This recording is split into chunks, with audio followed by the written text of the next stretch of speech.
Okay. Good morning, friends.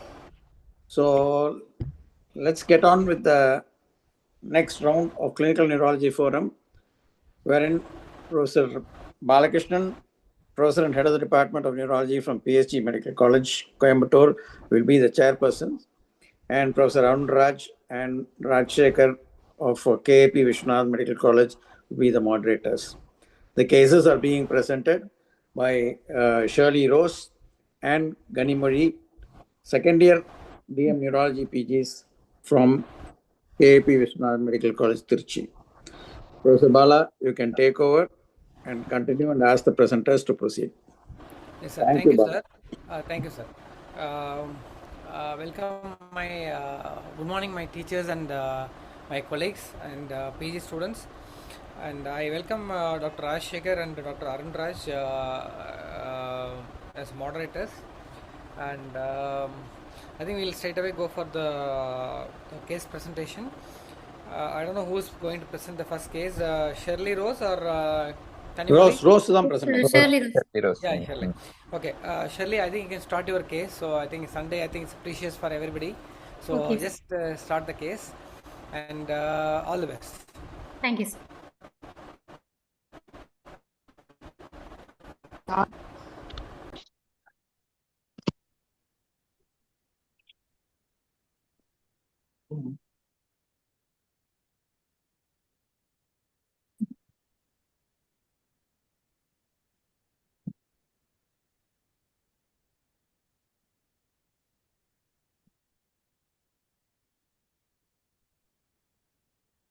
Yes, sir. Yes, Amma, go ahead. Yes, sir. Good morning, everyone. A 40-year-old female coming from Trichy. She is a manual labor in construction. She is not working for past 1 year. She came with the complaints of weakness of both lower limbs for past 1 year and history of numbness of both lower limbs for past 1 year. Patient was apparently normal before 1 year. One day when she went to her home from workplace after finished her daily household work, she went to bed around 10 p.m. On the next day morning, when she woke up from bed around 6 a.m., she had severe low back pain, which is diffuse, dull, deep aching, which is not radiating to anywhere, not aggravated while lying on her back, not aggravated during walking, sitting, turning, not aggravated during coughing, sneezing. It is a continuous pain. There is no restriction of movement, no relieving relieving of pain during rest. She went to hospital on the same day in the afternoon. She was prescribed some analgesic medications for the pain. On the same day evening, when she woke up from sleep around 6 p.m., she was not able to move her left lower limb. She stepped down from bed with the help of her husband. She felt her left lower limb was flail and she buckled while standing. She was not able to squat, and getting up from squat, she was not able to move both of her lower limbs. She took complete rest in the bed on that night. She asked help from her family members for toileting and for eating. The next day morning, when she woke up from sleep at 6 a.m., she was not able to move her both lower limbs. She was able to get up from lying on the bed while her husband lifted her and attempted her to stand. Her both lower limbs were felt like a flail and buckled. So he again put her on the bed. While lying on the bed, after some time, her husband noticed that she passed urine in her bed and her bed was wet. Then she started to notice she was not able to feel the bladder sensation and bowel sensation. She was not able to control her bowel and bladder activities. There was no history of urgency, frequency, urge incontinence. After that, they started to use diaper to manage toileting. Her bladder and bowel symptoms persist till now. She was able to mix food at that onset of illness, and she was able to bring food to mouth on her own, able to button her blouses, able to rise arm above head for dressing, combing, washing her hair. After a month, she felt her both lower limbs were stiff. After a month, she started to move both lower limbs in the bed. She was able to turn over on the bed with arm support. After 3 months, she started to get up from bed and chair with the help of her husband. She started to walk with the help of walker support. While walking, she noticed her both lower limbs were crossed and toes were sweeping over the floor. No history of falls associated with the weakness. After 4 months, from the onset of illness, she started to do her toilet activities on her own, like cleaning genitals and cleaning the areas. Now she is able to get up from chair or bed with the arm support, walk with the single limb walker support. She is able to squat with the support of the side objects, able to get up from squatting with support. She was not wearing slippers for the past 1 year. No history of thinning of limbs, twitching, cramps, no history of any drumlessness. On the same day of onset of weakness, she noticed numbness in her whole right lower limb. On the next day morning, she had numbness on her both right and left lower limb. She was not able to feel the cloth sensation, hot and cold sensation over her both lower limbs. She was not able to appreciate touch, hot and cold sensation while cleaning genitals. She felt girdle sensation around the lower abdomen, below umbilicus. No history of electric shock-like sensation while moving neck. No history of pinprick, burning, cotton wool sensation. The deep aching, low back pain improves after 15 days from the onset of illness. The girdle sensation improved for past 1 month. The patient is able to perceive smell, able to see clearly, able to appreciate colors, no drooping of eyes, no double vision, no facial numbness, able to close the eyes tightly, no drooling of saliva, no pulling of food in the vestibule, able to hear well, able to chew well, able to grind food without any difficulty, able to make a bolus and swallow without regurgitation, no history of dysphagia, dysarthria, dysphonia, no history of smearing of food, tremulousness on reaching objects, no history of difficulty in negotiating narrow pathways. No history of fever, altered sensorium, seizures, headache, memory disturbances, and behavioral disturbances. No history of trauma in that her workplace. No history of cough with expectoration. No history of loss of weight or loss of appetite. No history of any joint pain, recurrent oral ulcerations, hair loss, rashes, photosensitivity. No history of any toxin exposures. She has no comorbid conditions like diabetes mellitus, hypertension, cardiac disease, renal failure, past history of stroke, no history of seizures, and tuberculosis or ATT intake in the past. She is taking mixed diet. She's non-vegetarian. Sleeping patterns were normal. She has normal bowel and bladder habits. She has no addictions.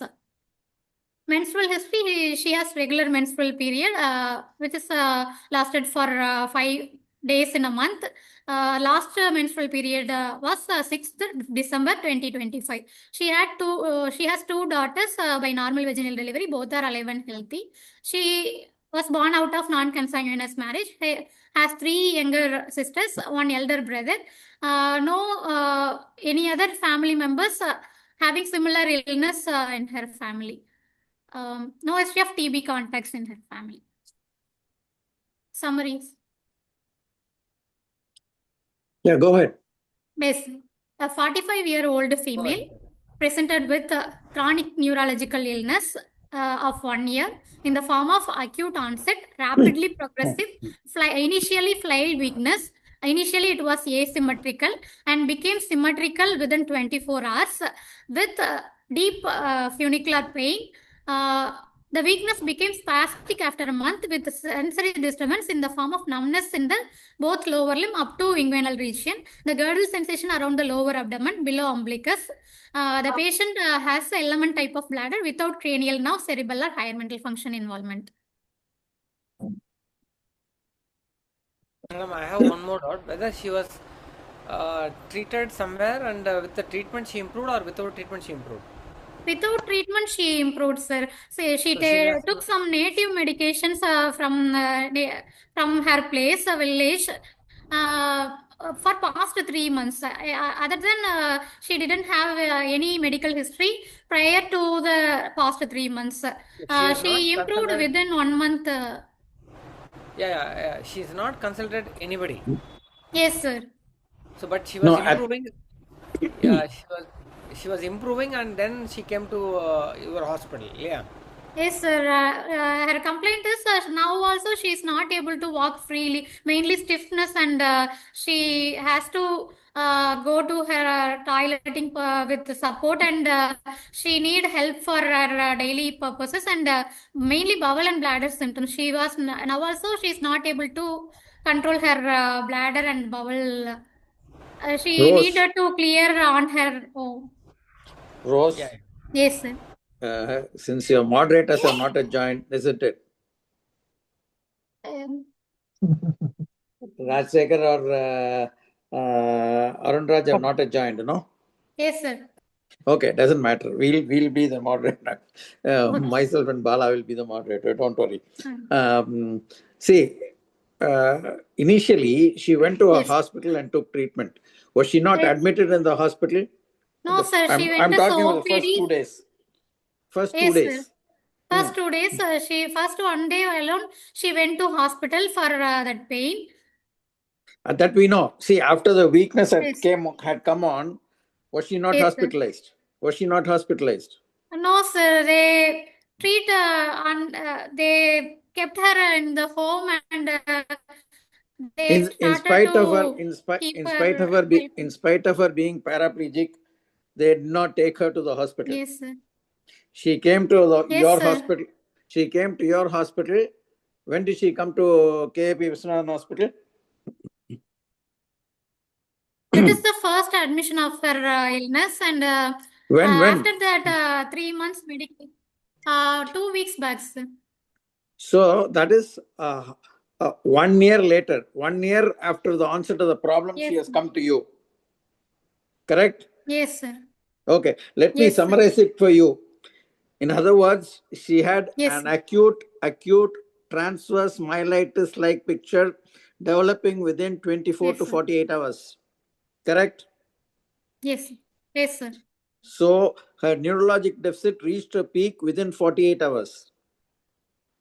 And Yes, sir. it was characterized by weakness of both lower limbs and numbness of both lower limbs and involvement of bowel and bladder. Yes, Correct? sir. Right. Yes, So sir. it was an acute transverse myelopathy. Yes, sir. Right? Yes, As sir. I said, I am playing a moderator role for you. Okay. And then over the period of 1 year, she has improved. But she Yes, has sir. improved. She has improved to the extent that her lower limbs have become spastic. She is able to Yes, sir. walk, but still not able to walk normally. Yes, sir. Now, what is her functional level as far as the lower limbs are concerned? She is not able to Now, walk, right? Because of spasticity. But yes, sir. otherwise, how are her functions in the lower limbs? She By history. she is able to get up from her bed on her own. She is able to turn from side to side over the bed on her own. She is able to drag the limbs, both lower limbs, and able to hang the legs on her own, sir. But if from getting up from bed, she need a walker or one person help from getting up from bed, and after that she is able to walk with the single limb walker support she has on her own, and she is walking with that um, with the adductor spasm, and she's able to go to toilet, and she's able Okay, to. you already said all that. You have already said Yes, all that. yes, You sir. don't need to go back on that. So, only one question: why did she come now after a year, when she is already improving? What made her come now after 1 year of the deficit? Why has she She's come now? yes, she's dependent for her daily activities, and she's So not able to go to. she wants to know whether she can improve further and have treatment Yes, for sir, that. she want to go to work, sir. Mainly Okay, that. right. Okay, fine. Yes, Bala, just a background to all of you. Yes, sir. Rose did her undergraduate course at Thiruvarur Medical College, and then did her MD at Madurai Medical College. And now she is doing a second year, pre-final year DM at Trichy Medical College. Okay, sir. Okay. You can take over, Bala. And okay. What next? Yeah, I think What was she your is going to conclusion, tell the structures involved. Rose? Sir, At this stage of the history, what did you think was her problem? I've already sir, summarized for you.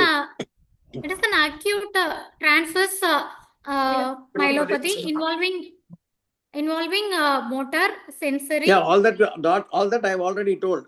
Go ahead. Yes, sir. What could be the cause? Acute transverse myelitis, idiopathic, or some specific reasons? Yes, sir. It could be a demyelinating illness. One other history, Rose. Yes, Prior sir. to the day when she got up, she had severe low back ache, and Yes, next sir. morning she was having weakness. Yes, sir. Did she have any illness prior to that? Any fever, No respiratory fever, tract sir. No infection, fever prior to gastrointestinal infection? All that you'll have to say. Yes, sir. Whether there was or whether she did not have. No preceded prodromal symptoms or no preceded illness Okay. like fever. Okay. Yes, sir. Now you continue to answer Professor Balakrishnan's question. Yes. Okay. Okay, then I think you wanted to tell the structures involved. Just go ahead. Yeah. Yes. The patient had involvement of bilateral pyramidal tract below L1 level and bilateral spinothalamic tract below D11 level and bilateral posterior column below D10 level. The structure involved is spinal cord level. Why can't you put all the sensory below D10 itself? Why do you want to say D10 and D11? We don't know. We have not examined the patient. Yes, sir. All that you told was below the umbilicus. Yes, sir. So everything can be D10 level. D10 levels. Okay. Below D10 level. What should be the spinal cord level? Because the patient has a sensory level, girdle-like symptoms, bowel bladder involvement, both motor and sensory symptom. Okay. Yes, sir. Okay. Rose. Yes, sir. It is the sensory level which gives you the level. Sensory level gives you the level of the problem. Yes, We sir. do not know about the motor level. We do not examine. So, Yes, sir. sensations, as far as the history is concerned, she is blunted below the umbilicus. Yes, sir. So, that gives you the level as D10. Yes, sir. Okay, go ahead. Yes, sir. Then in myelopathy, it could be a non-compressive myelopathy, more of non-compressive myelopathy because the patient didn't have any radicular type of pain or bony pain, no history of the progressive illness was there, and the yearly bowel and bladder. What about the acute there. back pain? What about the acute back pain that she had? It started with back pain. What about that? It was a dull, deep aching, non-localizing, Correct. dull. Yes, a Yeah. diffuse So, what do pain. you think of that? It could be a deep intramedullary or tract pain could be possible. Okay. Good. Yes. Okay. Then the bladder is autonomous bladder. The patient didn't feel the bladder sensation, and as well she is not able to control the bladder. So it is more of element. It could be a UMN with a spinal shock, but history-wise, the bowel and bladder symptom didn't improve after a month also. So more of. Wait, I thought you said bladder functions improved within 3 months. No, sir. Bladder symptoms till now it is persist as the same, sir. Is she on a catheter now? Yes, sir. She's on a catheter. Yes, sir. Where did she have the catheter done? Catheterization done? Here, after the admission alone, we catheterize that patient. Okay, before that? Before that, they void and the diaper, and she's voluntary going to toilet and she evacuated. Sometimes she was voluntarily. Wait. Voluntarily going means she had improved to some extent. Her bladder had improved, though not fully. History-wise, she didn't tell some sensation is improved, and she didn't tell. Okay, continue, Bala. You can continue, Bala. Sorry. No problem, sir. So, what could be the possible etiology, differential diagnosis? Yeah, next. Yes. Hello. Yes, sir. Yes, sir. Do you hear me? Yes, sir. Professor Zahir, sir. Yes, sir. Yes, sir.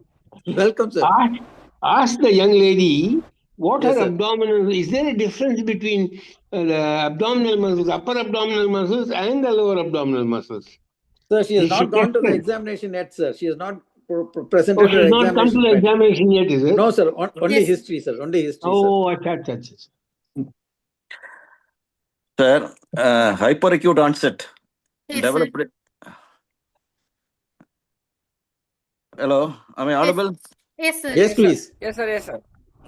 It's a hyperacute onset. The whole deficit evolved within 24 hours, preceded by Yaar, pain. allegation, Yes, sir. Yes, sir. Welcome, sir. Partial recovery. Yes. I will think in terms of vascular. Yes, sir. Vascular is also possible, sir. Why vascular? She's got pain in the back. She has some febrile illness earlier. Why Illa, sir. No vascular? febrile. Sir, no febrile illness, sir. And the No pain in febrile the back. illness. The pain in the back. The But still placenta. pain in the back. No, the Like, placenta feels it's a no. funicular pain, sir. Sometimes the pain in the back may be due to disc bulge and the disc material embolization that can cause some Yes. acute ischemic stroke, acute Sir, ischemic myelopathy. Yes, Professor sir. Allegation and Professor Zahir, sir, the pain was non-specific according to the presenter. I'm just repeating what she said.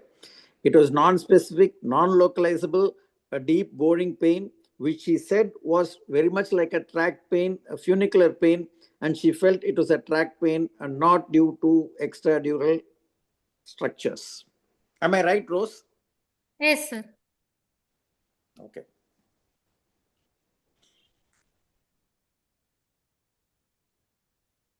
As I said, I am playing the moderator's role since Arun Raj and Rajsekhar are not there. I am supporting Rose. Yes. Yes, Bala, you can continue, Bala. Yeah. Go ahead, Rose. The first possibility is the demyelinating one, sir, which could be a NMO or NMO spectrum disease or MOG disease. Again, And- Rose, Yes, as sir. Professor Allegation was asking you, Yes, sir. if first possibility being if you want to consider demyelinating, there should be some preceding illness or provocating factor, either some sort of illness, some infection, something must have been going on. So Yes, sir. why Professor Allegation suggested a vascular lesion was because there was no such history. So something Yes. which had come on acutely and Yes. peak neurologic deficit having come on within 24 to 48 hours. Yes. So he suggested that this might be a vascular event. So Yes, you sir. would have to consider a vascular event also here, Yes. Yes. as much as you would consider a demyelinating lesion. Okay. So it could be an infective myelitis. It could be a demyelinative myelopathy, or it could Yes. be a vascular myelopathy. All these are possible. Yes, sir. And infections, as you mentioned, it's likely to be any of those viral infections.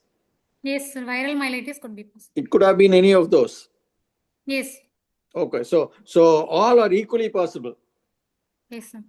It could have been demyelinating if there was some evidence of a preceding infection or some history of malaise or febrile illness. Something was there. It was not there.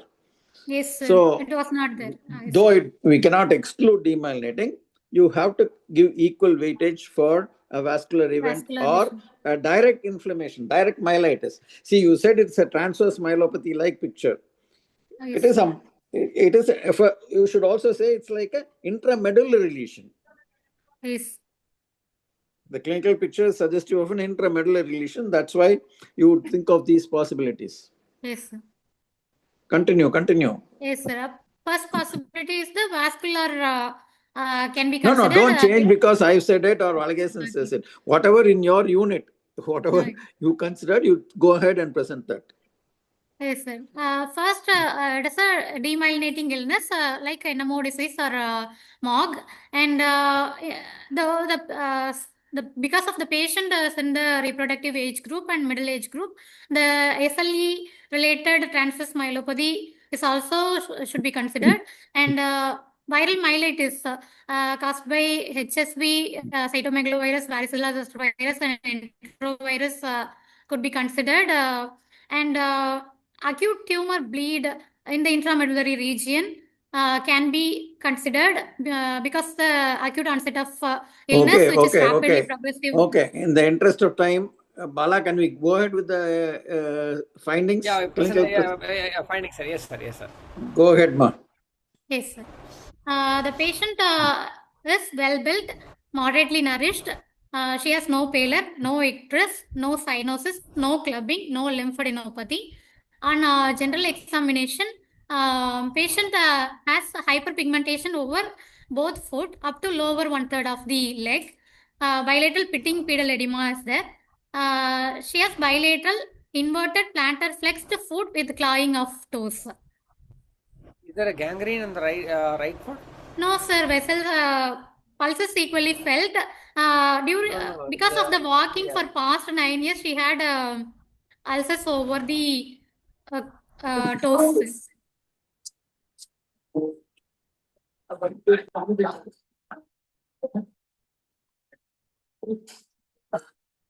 Wound, sir. Yes, sir.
Sir?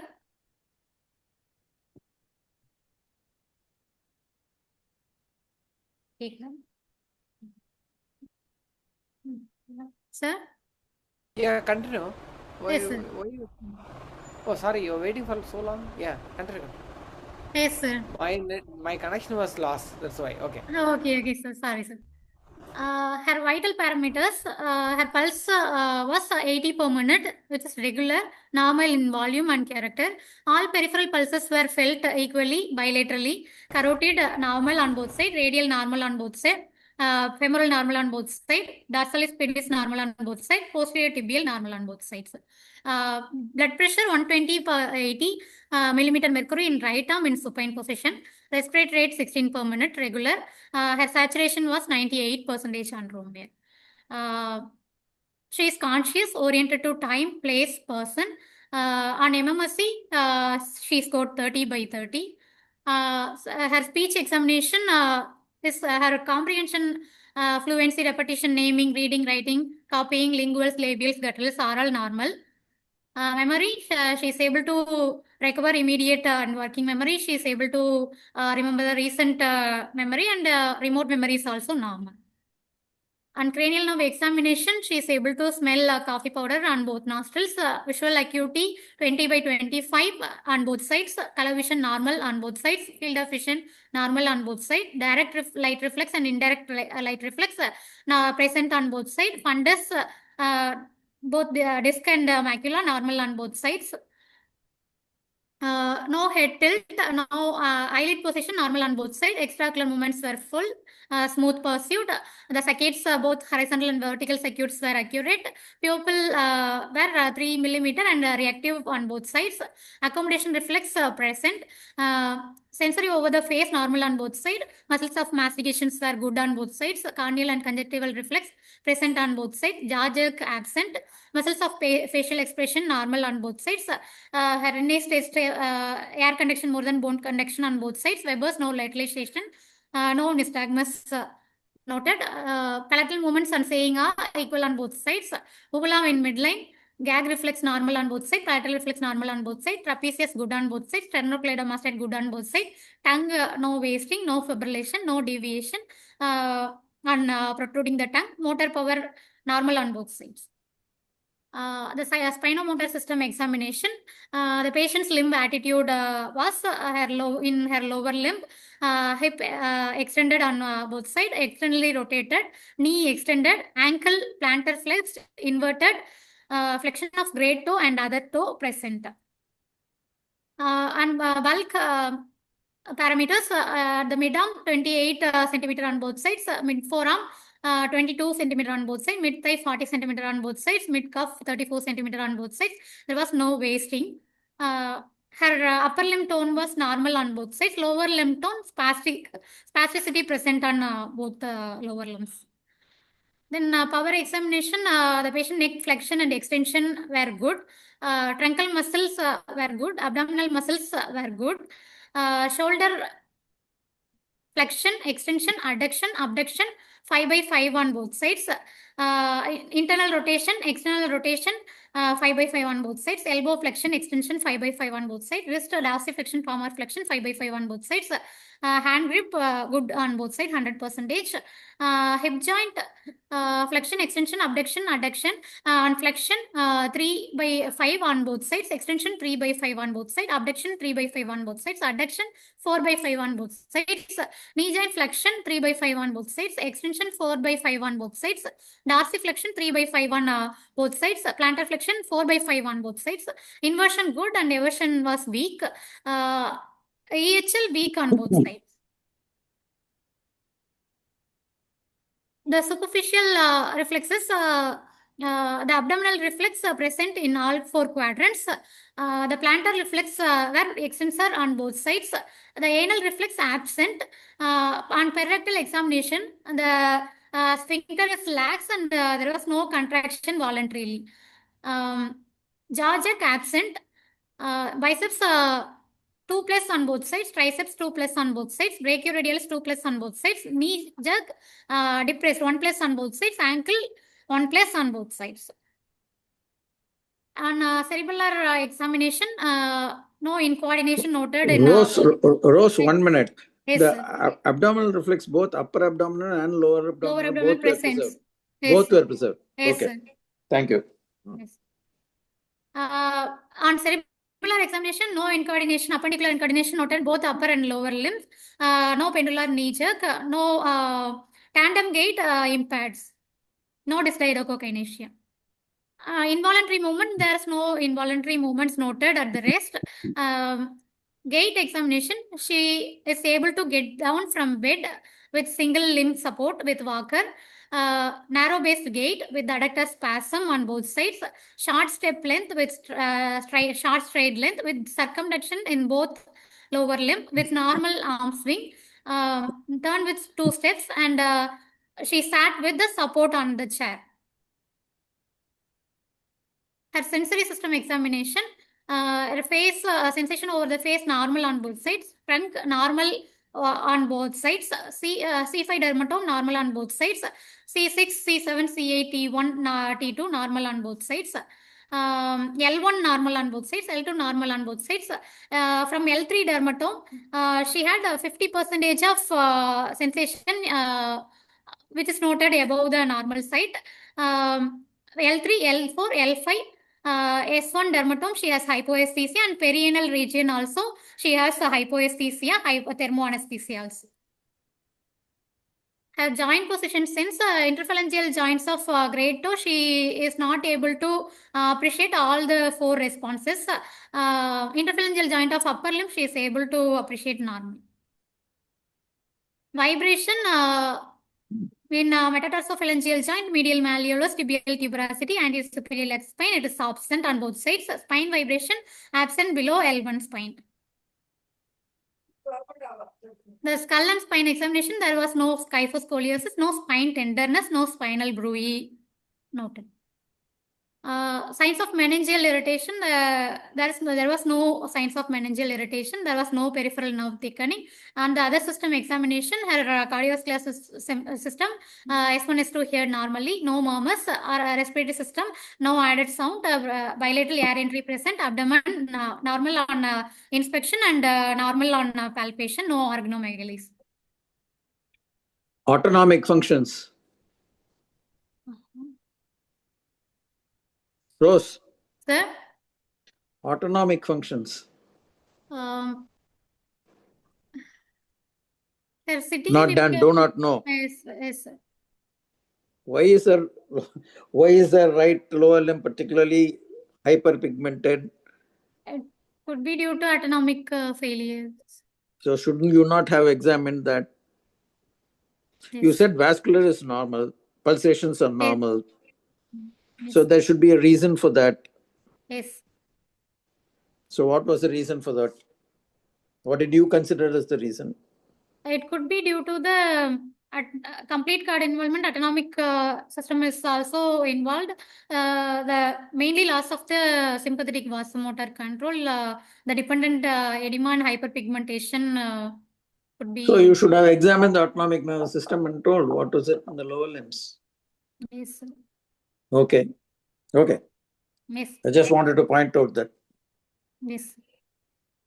Proceed with the presentation.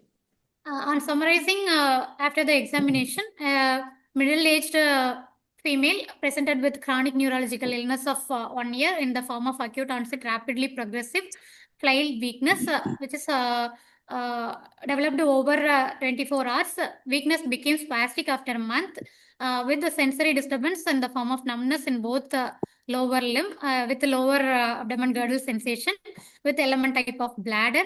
On examination, patient has spastic pyramidal pattern of weakness with depressed knee and ankle reflexes with bilateral plantar extensor and hypoesthesia, hypoalgesia over below L3 dermatome with the spine vibration absent below L1 spines. So the level of involvement, the motor level is at the level of L1 and sensory below L1 and reflex level at the level of L3. There could be a spinal cord lesion at L1 spinal segment. The vertebral level could be a D10 level. Because of element reflex signs at knee and ankle joint present and persistent element bladder, the possibilities could be extensive lesion from L1 to conus medullaris, and it could be a multiple lesions between the level of D10 and L1 and conus levels.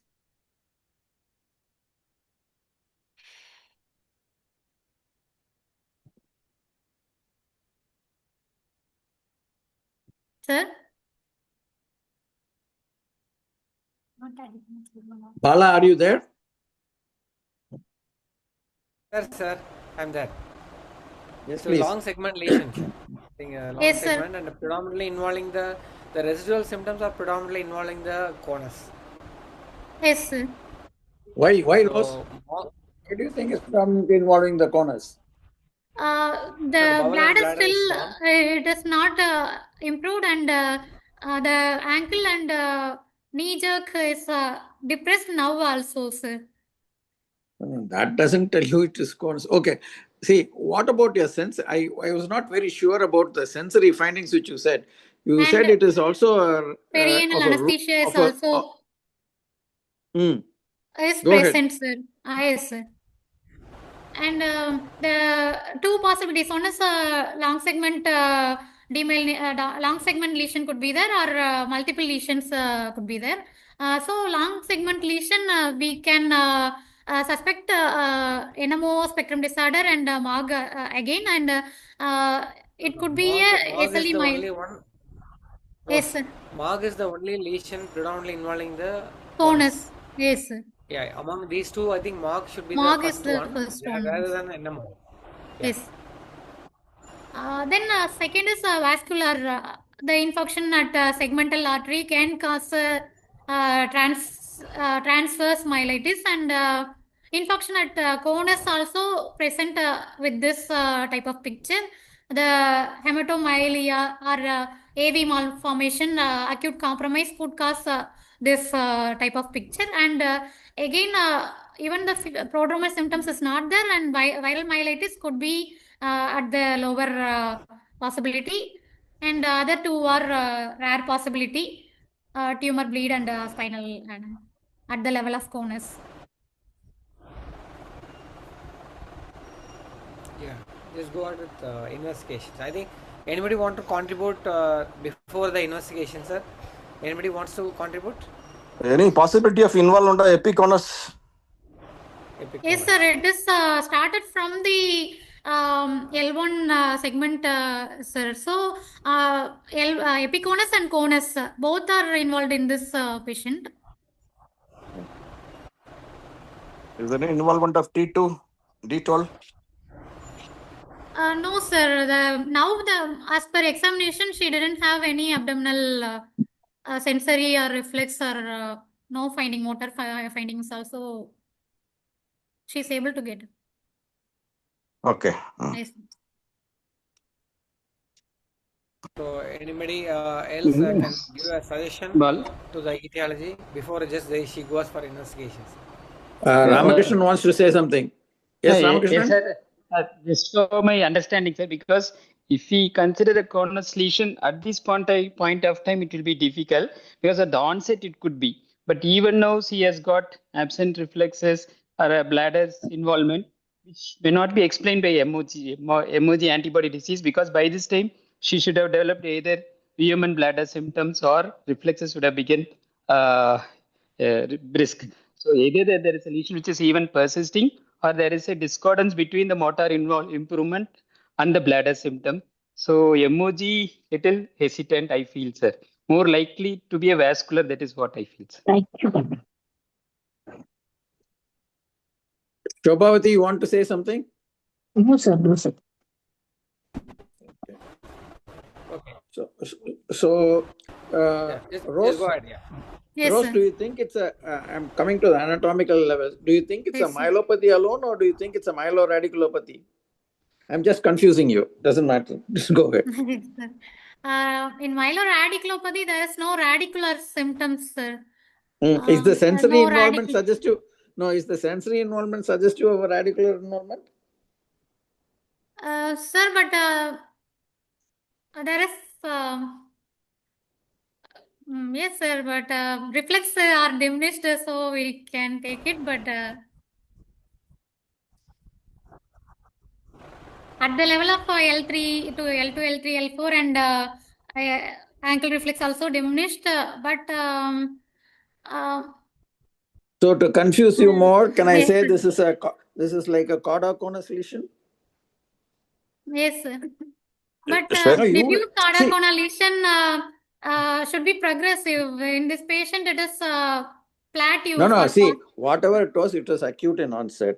Yes. It's an acute lesion. We Yes, already said it's a transverse myelopathy. Yes, sir. Asymmetrical onset. Symmetrical, sir. Asymmetrical, Symmetrical. maybe within 24 hours it became symmetrical. Or within 48 hours it was symmetrical. Am I right, Rose? Yes, sir. So we'll have to Certainly. take it as a sorry. Certainly, any disassociated sensor loss over the perianal area? No, sir. Right. Rose, has Rajsekhar joined yet or not yet joined?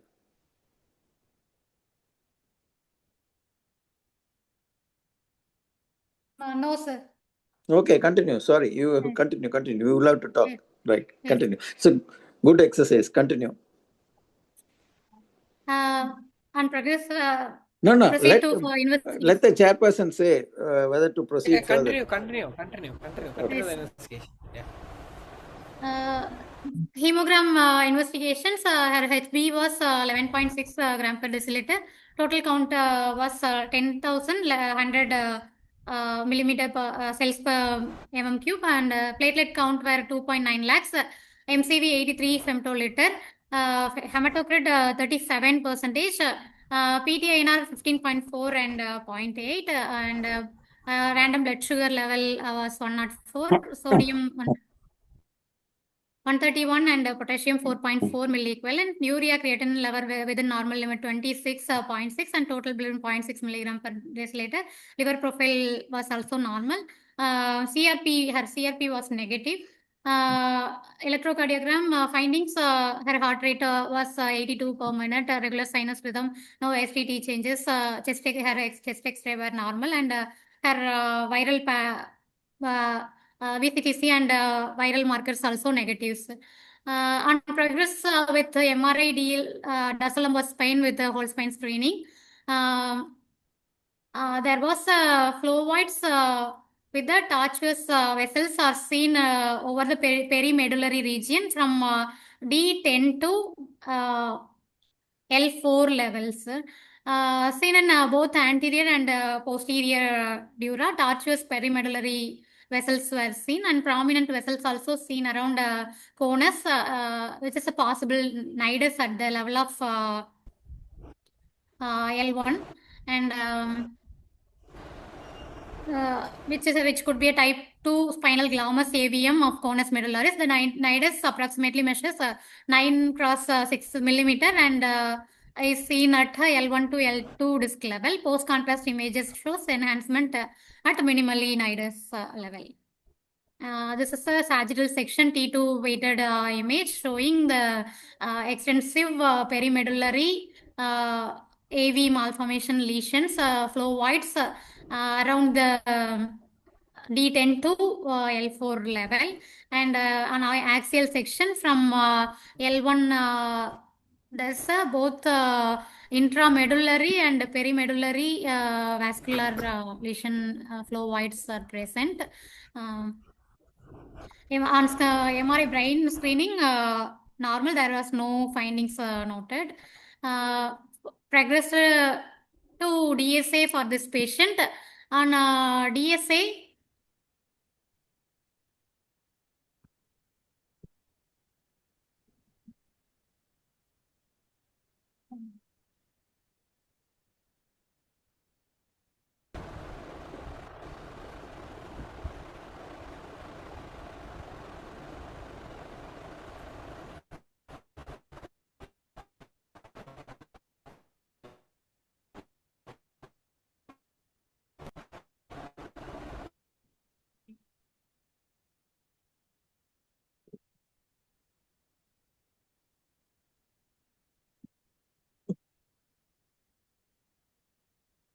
excuse me, sir, video is not playing.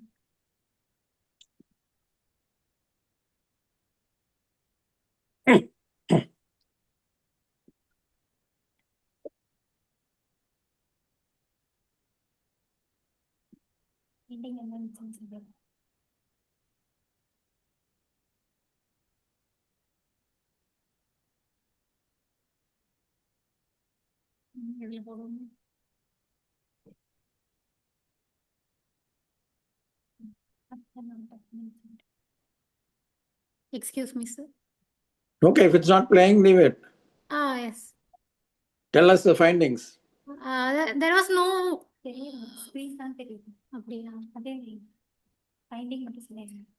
there was no feeder vessels noted at the DSA, sir. இப்போ தெரியுதா?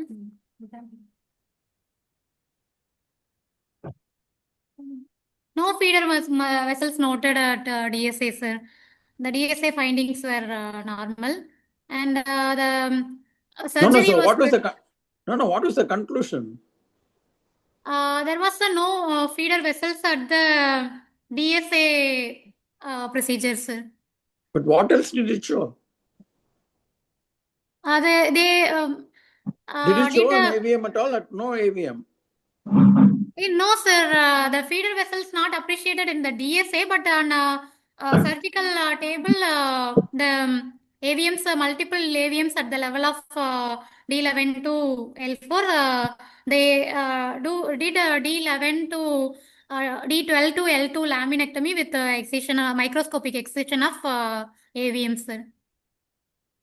The procedure was completed yesterday, and the patient was doing good, but post-procedural weakness is also the same.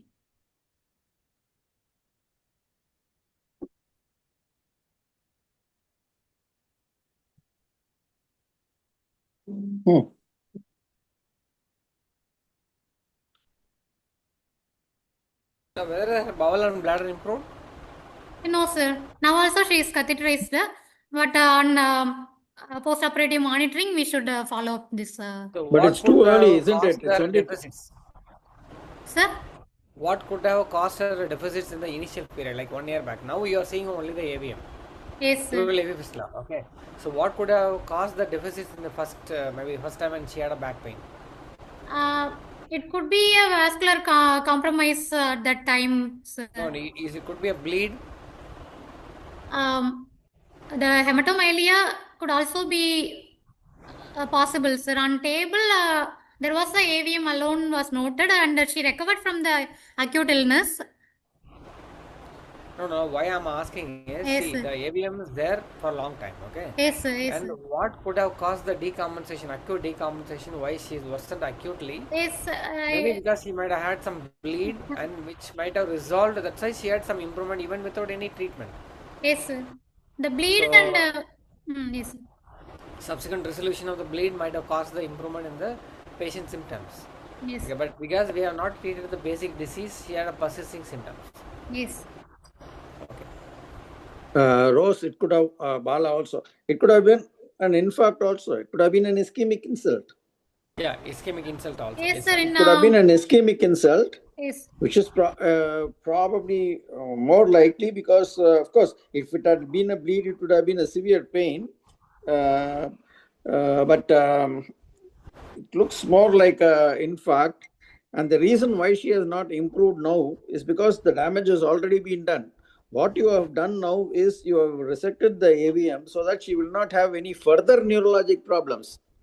But already what has happened, that deficit is very unlikely to improve because it was an infarct, because it was an ischemic event. That is what it looks like. But let's hear Alagasan and Ramakrishnan. What have you to say? So that's what I am also thinking, because AVM usually produces the subacute deficit. But here the onset is acute, hyperacute onset. And MRI also, there is a small lesion in the L1, L2 level. Nidus is there. That may be the representative of the old infarct, as mentioned by Professor VN sir. Ramakrishnan, you told Yes. Ramakrishnan, you said there is a reason why you considered it to be vascular, no? Based on the improvement. What did you say? Sir, actually, there is an initial improvement is there, sir. But examination-wise, he continues to have element symptoms. The reflexes has not improved. The bladder Correct. symptoms has not improved. Usually, we see such a kind of discordance between some improvement, something not getting improved. This in AV fistula, sir, where they have a picture like cauda conus like that, sir. But some improve, some doesn't improve. This is because of the presence of pressure effect and the venous steal phenomenon, where the root involvement is there, sir. In other words, again, you are talking of a cord and a root involvement Yes, sir. due to a vascular malformation or a fistula. Yes, sir. Yes, sir. Yes, sir. But in this context, at present, would it be only a cord infarct, which I mean, it's not that initially improved. There is a progressive improvement. Yes, sir. Yes, sir. Progressive improvement is there, sir. But bladder and bowel has not improved. But we really don't know what is the bladder, sir, whether it's a human bladder or not, because either urodynamic studies or a pre or post-void urine volume would have given us an idea, sir, whether now what she has had. Because now we have catheterized, we won't be able to differentiate, sir. But with any myelitis or a myelopathy of this nature acute, it is a bladder which is going to be persistent and which is Yes. going to take a long time to improve, isn't it? Yes, sir. But for example, if it was just an infarct, now it has improved. Now the reflexes would have become brisker, no, sir. Even now the reflexes are not elicitable. அது வந்து ஒரு persistent Persistent damage, yeah. Certain, yes, sir. as you pointed out, certain Yes, structures, it's a differential involvement, differential Yes, sir. damage involvement. So Yes, sir. certain structures which were, let's say, if we were to borrow the analogy, in the penumbral region, that probably had improved, and the core infarct region has not yet improved. Could that be? Yes, sir. Yes, sir. Okay. But now, even after the procedures, he's less likely to improve only, sir, because it has been whatever going for damage 1 has year. occurred has occurred. Yes, sir. Yes, sir. But there may be a small degrees of improvement over period of time. Yes, sir. Yes, sir. Could be. Yes, sir. Chitrambalam, you want to say anything?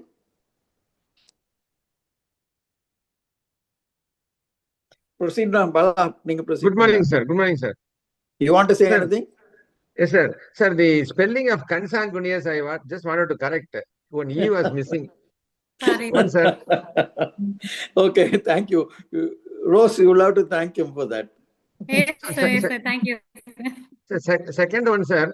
Only the absent reflexes indicate that there is an extensive lesion where there are element signs. Other than that, the spasticity, extensor plantar, they are only human signs.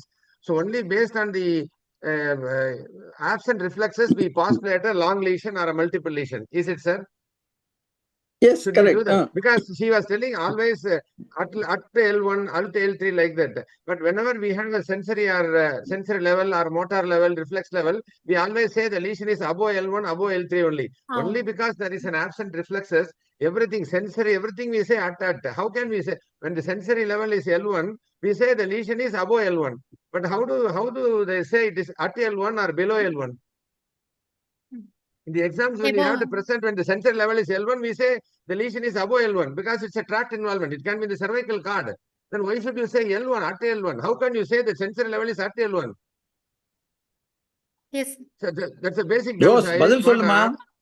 Rose, பதில் சொல்லு. Examiner கேக்குறாரு. பதில் சொல்லு. Sir, the upper Yes, sir. limb and Students, sir. abdomen Students, are sir. normal, so below L1, I thought. The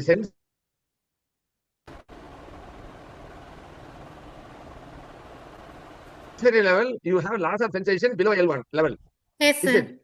Everything is lost. All the Yes. sensations, both lateral spinothalamic tract and posterior column. Then how do you Yes. say the lesion is at L1? The lesion can be anywhere above Above L1. It L1. can be the cervical cord also. Okay, But sir. how do you say it is at L1? Only because you have lost reflexes? Sir, Sir, the Sir, upper I limb. just wanted to ask Ram, Bala and Professor Vian, sir. Okay. Can we present Sir, like she this had in a the loss exam, of- sir? Yes, No, sir. Chitranam sir, she had Yes, a sir. loss of spinal vibration at L1. I think that is why I think she probably told everything as L1 because the spinal vibration is not lost above L1. I think that is Vibration sense over the spine. So even Yeah. then, it's a spinal. There is a definite way to say that it's a LML lesion only because the reflexes are lost. Sensory, how do you say it is lower or upper? You can't say whether it's a tract or a root or a crossing spinothalamic tract. Now, Professor Vian, sir, I am asking, sir, can we present like this in the exam, sir?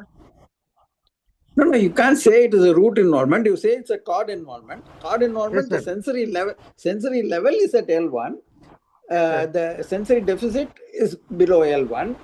So we'll have to accordingly place the lesion So depending the lesion on. can be anywhere above L1. The lesion can be anywhere above L1. Yes, sir.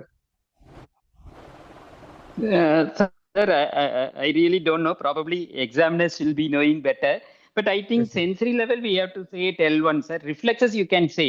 For example, Yes, sir. your upper limb reflexes are normal, your lower limb reflexes are absent. You can say above L1. For Yes, sir. power also, if the trunk is involved, we can say below C8, T1 like that. But sensory, for my knowledge, I think we have to say at the level where we have got, and there is no graded sensory loss. He has got a definite level at L1. Bala, the answer has to say, but I think we have to say at L1. That is my Yeah, thought. Ram, you are right, because that is where we say that whenever you have a lesion in the cord, you give the level based on the sensory findings. The sensory Yes. findings And we are have most loss of definitive. sensation at T5 level bilaterally. We have many times come across cervical cord lesions. The lesion will be, the sensory loss will be below T5 bilaterally, but the lesion in the cord will be in the cervical cord. So we Correct, always but say the it is level, above L5, above agreed, T5. agreed, Chitrambalam, but Yes, the sir. sensory level which you have on examination is what Yes, you are sir. going to describe. That is S1, L1, sorry. It Yes, might sir. be due to a lesion above. Hello. As you Yes, sir, said, yes, it may be. sir. That's what Yes, I'm sir, telling, Professor sir. Zahir. Yes, sir. Chitrambalam, Professor Zahir Yes, is sir. in. Yes, sir, Yes, let's sir. listen to Yes, sir. him. Good morning, sir. Yes, sir. Kana, what is the bladder in this lady, Kana? Sir? Is it this one? What kind of a bladder does she have? Does she feel anything at all? No, sir. Nothing. No, sir. I mean, she does not feel filling of the bladder. Yes, sir. Rose, 1 minute. Rose, sir, sorry for interrupting. Rose, at the present time, you said at times she voluntarily goes to the washroom. Yes, sir. Am I right? You did Yes, say sir. that. So Yes, that sir. means she does have the sensation of Some sensation. bladder filling. Yes, sir. But Initially, I she inquired did not about have. உங்களுக்கு தெரியுதா கேட்கும்போது she told I didn't have any bladder sensation. I What am is the going. bulbocavernous reflex, sir? Yes. What is the bulbocavernous reflex for this patient? Absent, Sir, having Chitrambalam. anal reflex is absent. Absent, Chitrambalam. Yes. Yes, sir. Bulbocavernous female counterpart reflexes was done, sir. அது No, rose sir, தான் but கேட்கணும். yes, sir. Anal reflex I did. Anal reflex is what? Absent. Yes, sir, absent. Active or other- hypoactive? Sir, Anal reflex is not there, sir. Oh, it's not there. Yes, sir. Then Sir, it pretty much says that the conus is involved. You can't say the conus is involved totally also, Natarajan. Because Sir, I mean, conus is? when the conus is involved totally, it can't Yes, be, it just can't be purely conus lesion. Yes, sir. It has to be a little more above that, yeah. Yes, And epiconus, certainly not what a we used to call as epiconus earlier. Yeah. Whatever you want to call it, but I mean, Yes, but to discuss a lesion at cervical cord with no concomitant signs of cervical cord lesion. Of course, the lesion can be anywhere. I think the best bet you can say is about above T10. That's all. Yeah? Sir, the point of discussion is this, sir. What Chitrambalam wants to know is, why do you say sensory level at L1 when a lesion can be much above? Our point of view is we present the sensory level. We always discuss the sensory level and point out to whichever level we find the sensations to be absent. And Yes, that sir. was L1 in this case. Yes, Now, yes. what I his agree argument. with you. You see, this is what we have to go to when we teach, we have to go, as we used to do earlier, in the section of the cord, what is the level, is it an anterior, how far does the lesion extend from the end? It does extend anterior because there seems to be root involvement. I mean, the reflexes are all absent. And does it go posterior? So basically, it is the anterior-posterior involvement, the complete cord lesion is that at T10. Isn't that? And there's no evidence for a cervical cord lesion. Cervical cord is a இல்ல sir, அவருடைய argument, argument L1 நீ sensory level சொல்ற. L1 sensory level can be caused by a lesion anywhere in the cord. I don't think an L1 clean cut. I don't think an L1 clean cut sensory level can be caused by C8 lesion, you see, or C6 lesion. Right, sir. L1 spinothalamic level. L1 spinothalamic level maybe Hmm. 2 or 3 segments above. L1 That's spinal all column about it. involvement. That's But all. again, posterior column involvement, as pointed out, the vibratory sense having been lost, would Yeah. point to that level only. Yeah, they basically that level only. I mean, yeah, when you have a clean cut lesion, I don't think the lesion extends above. Maybe you can take it one dermatome above or 2 dermatomes above. Yes, sir. Above that, I don't think it is. I mean, the argument doesn't work out there. Yes, sir. Thank you, sir. Thank you, sir. Thank you, Sir, sir. another Rose, issue are when you? when Yes, the sir. DSA is negative does not mean that just means That that does not the mean person who anything. DSA is the negative. person who did the DSA DSA was not able to find out the feeder. So I Yes, think sir. it has to be done much more extensively. They Yes, have sir. to do much more. They have to give much more injections. We have had in Bangalore, Narayana, with 3 times done somewhere in Tamil Nadu. 3 times it was done. DSA was negative, but the MRI showed a definite dural A fistula. We did that. There was a feeder that was embolized. So I think the negative DSA just means that the person who did was not able to find out. It has to be done again and repeated, and you'll have to inject much arteries and go lower down and try to find out the feeder. No. I don't think you should do that. Basically, you shouldn't do that. I think you should put a catheter in the femoral artery, take the catheter up, and at the keep on giving the dye until you get a better view of the AVM. What do you think, Natarajan? Sir, anyway, I don't have any comments on this, sir. I can't comment. But the radiologist at KAP Vishwanath Hospital is a very good radiologist, as far as I know. Yeah, we are not questioning the competence. What I'm saying, the procedure. What are they going to do for the AVM? Sir, here, They love to catheterize the vessel, spinal vessel itself. You catheterize the vessel, keep on putting the dye where it goes in, and that is where you have to put the emboli, plastic emboli. Yeah, if they did not find it, and so they did not go for embolization, they went for surgery, and they have excised the lesion itself. excuse me, sir. And they have taken out the Rose, lesion. சொல்லுங்க. Rose, Sir, சொல்லுங்க. neurosurgery team did a DSA here, sir. Oh, And then? Yes, sir. not the radiologist. Not the radiologist, sir. Oh, okay. Right. We didn't have any micro catheter, so they did a dye in the aorta, and they Come on. visit some segmental arteries, and in lateral view also they try to find the feeder vessels, but they didn't. Okay. Yes. R.K. Barabinovich, கேள்விப்பட்டிருக்கீங்களா? Yes, sir.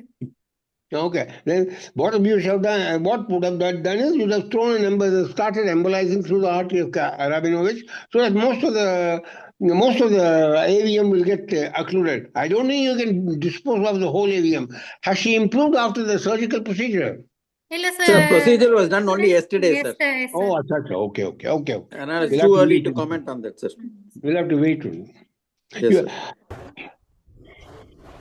Bala. This patient needs further DSA. Yes. This patient taken. Further Point DSA taken. for identifying the real feeder, sir. Point taken. Roses, note it down Yes, and yes. tell it to your professors. Okay, Bala, sir. Yeah, it's a very nice case, sir. Yes. And there are a lot of learning points in this patient. So I think, as Ramakrishnan sir told, there is a discordance, and I think maybe the suspicion of dural AVM has to be a high priority. And I think, as Dr. Alagation has pointed out, I think vascular is already told as the vascular is the first possibility. It's a very nice case, and we have to wait for maybe around few months for to see any improvement in the bowel and bladder. And maybe Rose can tell us there is any improvement in the subsequent neurology forums. Rose, it was good that in spite of not finding anything on the DSA, based on the MRI findings, the neurosurgical team went in and did the decompression and found the AVM, and they have resected it. It's a very good process. Oh, they decompressed it. Yes, sir. Surgical excision Resected the AVM, sir. Oh, I see. I thought they almost put a catheter in the aorta and then embolized the AVM.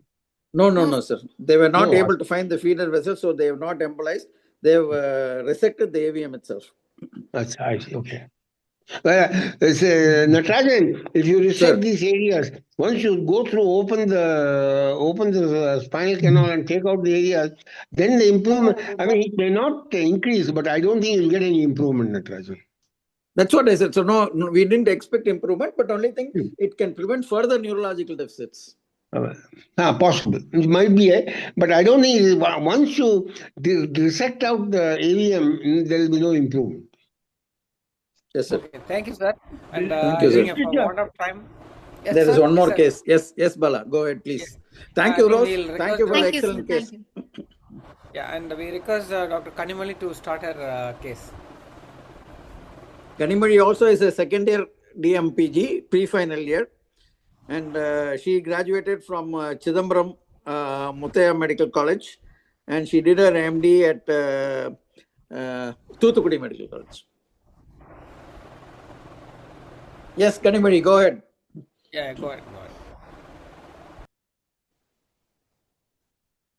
Good afternoon, sir. Myself, Dr. Kanimali.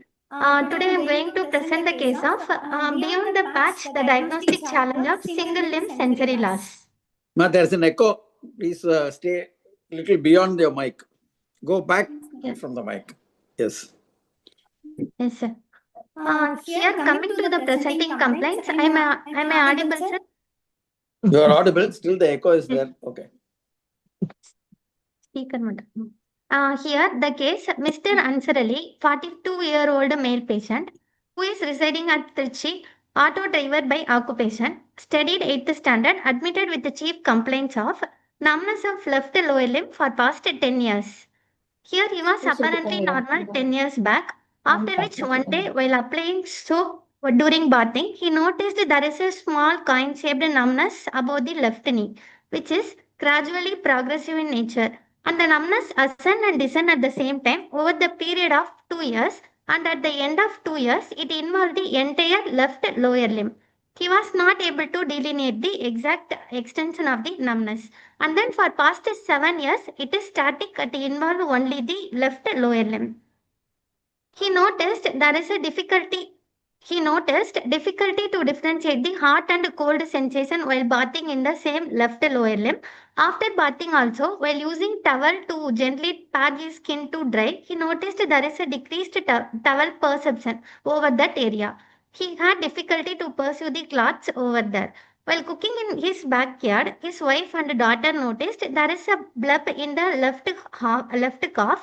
Then only he realized he had some accidental injury over the left calf region while dropping some vessels from the burner. But the sensation in the all other limbs are normal. There is a history of cotton wool sensation on the left side while walking. There is a history of abnormal tingling sensation while walking on the ground on the left side alone.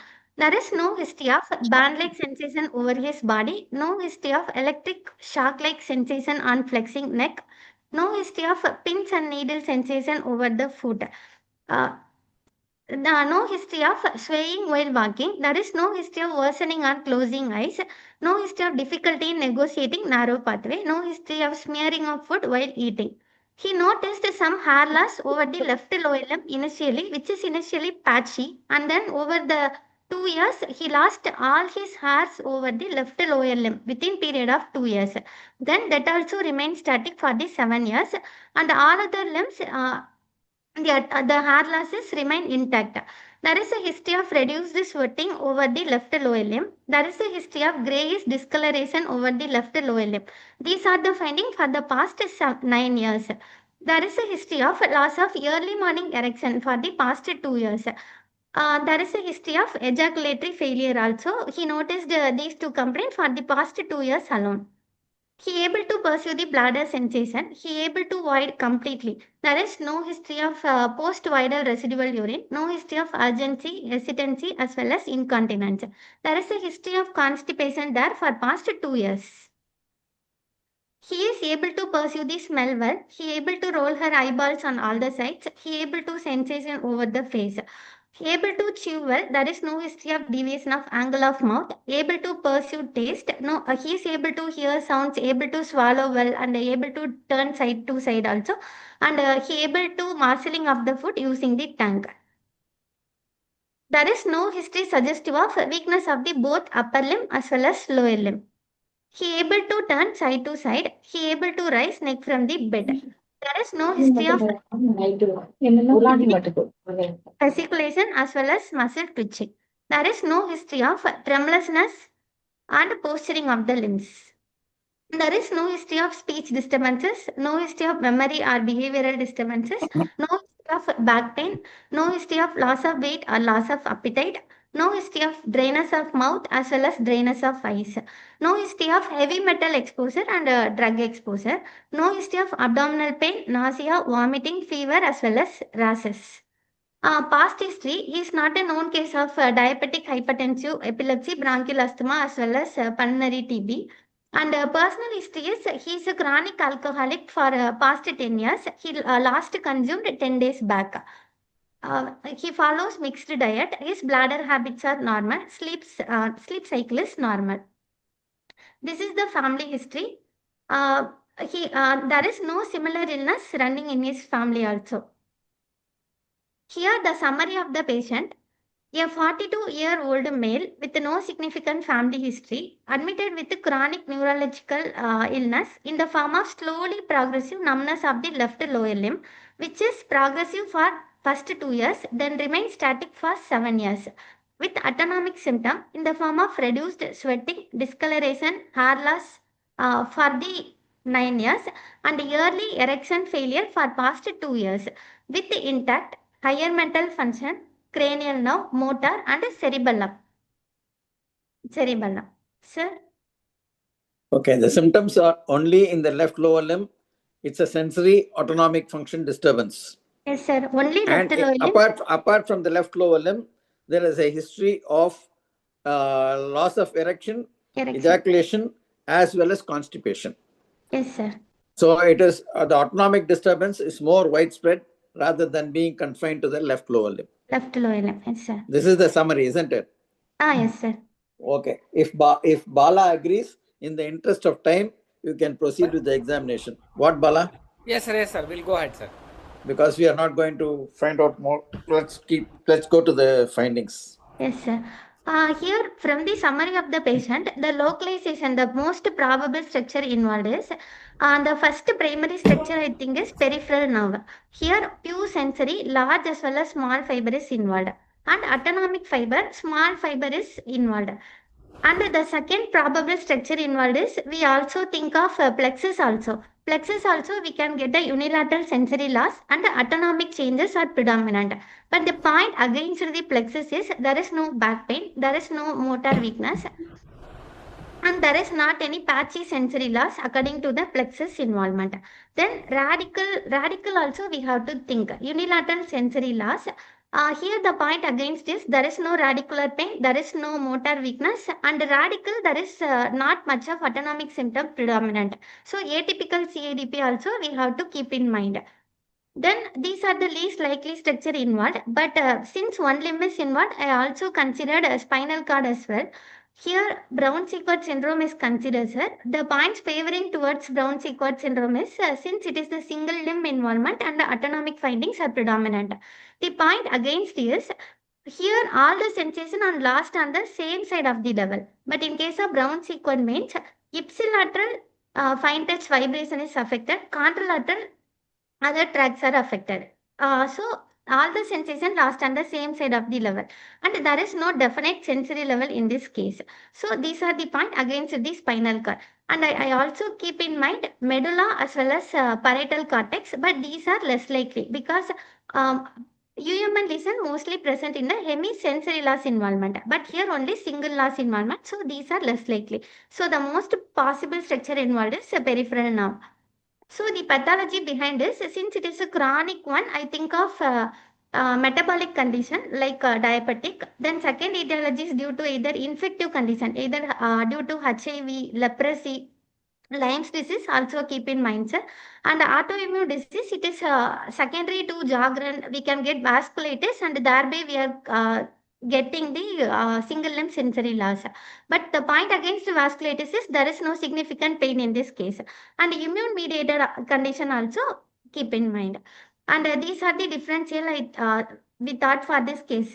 First one is due to single limb peripheral nerve involvement, it may be a mononeuritis multiplex due to multiple peripheral nerve involvement. So probable etiology is due to HIV, sarcoidosis, amyloidosis, paraneoplastic, as well as secondary vasculitis also considered in this case. But the point against the amyloidosis is usually amyloidosis is upper limb predominant, morely small fiber involvement will be there. But in this case, there is a large fiber involvement also there and lower limb involvement. And paraneoplastic also, initially it is asymmetrical in onset and within the period of time it becomes symmetrical. So paraneoplastic also keep in mind. And hereditary sensory Ma, autonomic first go ahead with your findings, Ma. Kanimari, Yes, sir. before discussing all this, go to the findings and then come back to this discussion. Yes, sir. You present your findings. Here, general examination. On examination, patient conscious, oriented, well-built and moderately nourished. There is no pallor, icterus, cyanosis, clubbing, lymphadenopathy. There is no deformity. And peripheral nerve thickening is bilateral common peroneal nerve is thickened for him. And there are no external markers of tuberculosis. Here, and the patient is having, there is a loss of lateral eyebrow is there, madarosis is there. And his faces is normal. There is no leonine faces. And his earlobe is slightly thickened on the both sides. Hair also, there is no alopecia, there is no curled hair, nails normal, there is no measline. Here, skin examination, compared to right limb, the left lower limb is shiny. Throughout the left lower limb is shiny, sir, due to the loss of hair over the entire lower limbs. And here, in first picture, the patient is having, the skin is slightly dry skin over this area, and due to burn, the patient is having healed scar over the lateral aspect of the cough. And while doing the stroke test, while stroking due to loss of sweating, the patient have a predominant marking over the left side. And there is no skin rashes, no petechiae, purpura and hypopigmentation. And peripheral nerve thickening is only common peroneal nerve is thickened on the both sides, rest other nerves are normal. And supraclavicular nerve is normal. Vitals. 1 minute. How about ulnar nerves? Sir, ulnar nerve is not thickened, sir. Okay. No, there's no. Okay, continue. Yes, sir. Vitals is BP blood pressure is 120/70 millimeter of mercury in right arm in supine position, and after 1 minute also 120/80 millimeter of mercury, and 120/70 millimeter of mercury in 2 minute. 5th minute also 130/80 millimeter of mercury. There is no evidence of orthostatic hypotension. And pulse rate is 80 per minute, regular, normal in volume and character. There is no radio radial and radiofemoral delay. SpO2 is 98% on room here. He is a right-handed individual, MMSE of 29/30. And his speech is normal. Memory, immediate, recent and remote memory is normal, sir. Then coming to cranial nerve examination. First cranial nerve is sense of smell is intact on both sides. Second cranial nerve is visual acuity 6/6 on both sides. Color vision intact on both sides. Field of vision full. Fundus is normal on both sides. 346 examination also, there is no ptosis. EOM is full in both sides. Saccades and pursuit is both horizontal and vertical. Saccades and pursuit is normal. Bilateral pupil equal reacting to light. Light reflex and accommodation reflex is intact. 5th cranial nerve, sensory examination over the face is normal. Motor muscles of mastication is intact. Corneal conjunctival reflex is normal. Jaw jerk is absent. 7th cranial nerve also, there is no facial paresis. 8th, rin is air connection more than bone connection. Vibers also not lateralized on the both side. 9th and 10th. Sir? Yes, Professor Alim, go ahead. Sir, on say palatal movement on saying is equal on the both side. Uvula is in midline. Gag as well as palatal reflex is normal on both side. 11th now trapezius sternocleidomastoid is normal. 12th now also tongue, there is no wasting, fibrillation and tongue power is normal, sir. Coming to motor system examination, bulk is normal in all the 4 limbs and there is no wasting noted. Tone also normal. And power, while examining the power, upper limb power is 5/5 on both sides, and lower limb also 5/5 on both sides. Superficial reflexes, corneal reflex, brisk on right side, brisk on both. Corneal reflex is intact on both side. Conjunctival reflex is intact on both side. Abdominal reflex is intact. Cremastic reflex is also intact on both side.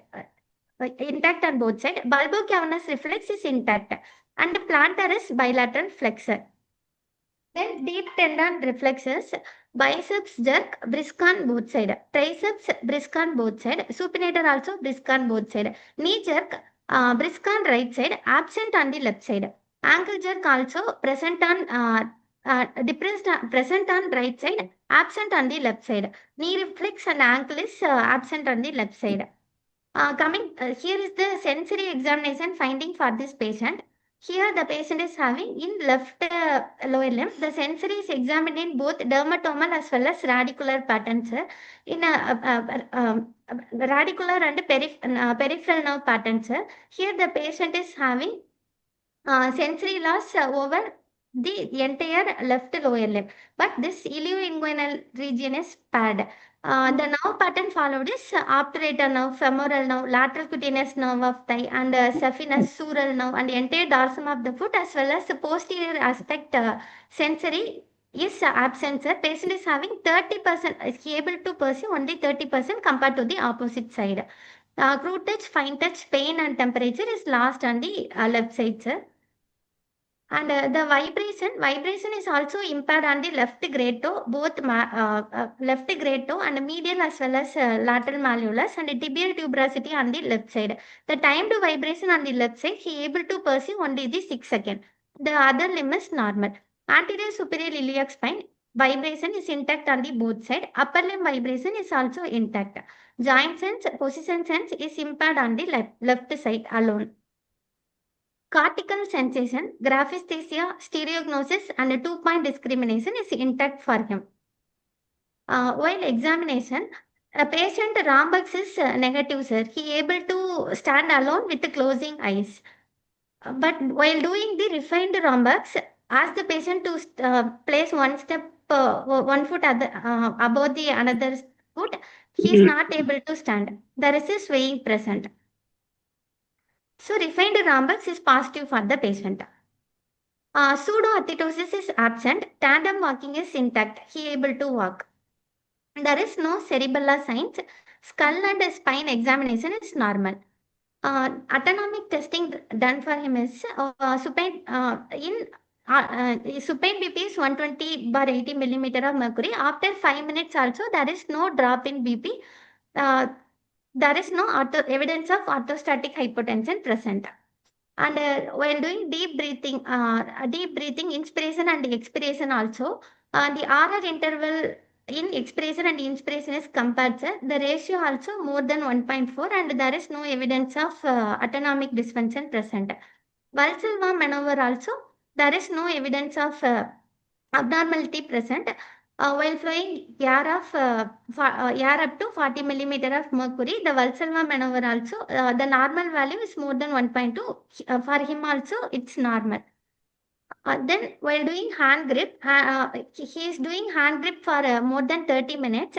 Baseline BP is 110/80 millimeter of mercury. After 3 minutes of hand grip, I expect the diastolic rise above more than 15 millimeter of mercury. But here, there is no rise in the blood pressure. There is a evidence of sympathetic autonomic nervous system present. And a cold pressure test also, after 1 minute of cold also, the patient BP remains same. Pulse rate also remains same. There is no rise in the pulse rate as well as BP. Evidence of the sympathetic dysfunction present. And a mental arithmetic test also, BP is 110/80 and pulse rate is 84. There is no increase in the BP as well as pulse rate. So these 3 tests suggest there is a evidence of autonomic dysfunction present for the patient. Then I go with the powder test to see for the sweating. After applying powder, the patient doing some exercise, the left leg powder is remain intact due to the loss of sweating compared to the right one.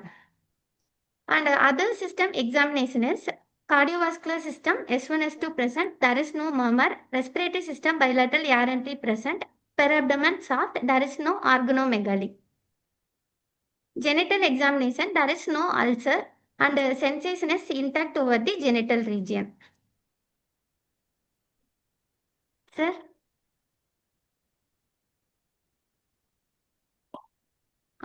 This is the summary of the summary. A 42-year-old male patient, chronic alcoholic with positive signs of pan-sensory loss in the left lower limb, with autonomic involvement in the left lower limb, with reduced reflex, with peroneal nerve thickening in both sides, with intact higher mental function, motor and cerebellum. Sir? Bala, yeah. Yeah, how do you say the autonomic involvement only involving the left lower limb? Yes, sir. As per his Because you are checking a blood pressure response to the maybe cold pressure or mental arithmetic and our. So how do you say Yes, it's sir. only involving the left lower limb? Okay, there is involvement of left lower limb because there is loss of sweating, and there is also involvement of like generalized autonomic dysfunction, sympathetic dysfunction, maybe because Yes. not limited to only the lower limb. Yes, sir. Generalized dysfunction also present, sir. Yeah, there is some Yes, autonomic sir. dysfunction involving the left lower limb as well as the generalized autonomic dysfunction. Dysfunction, yes, sir. Okay.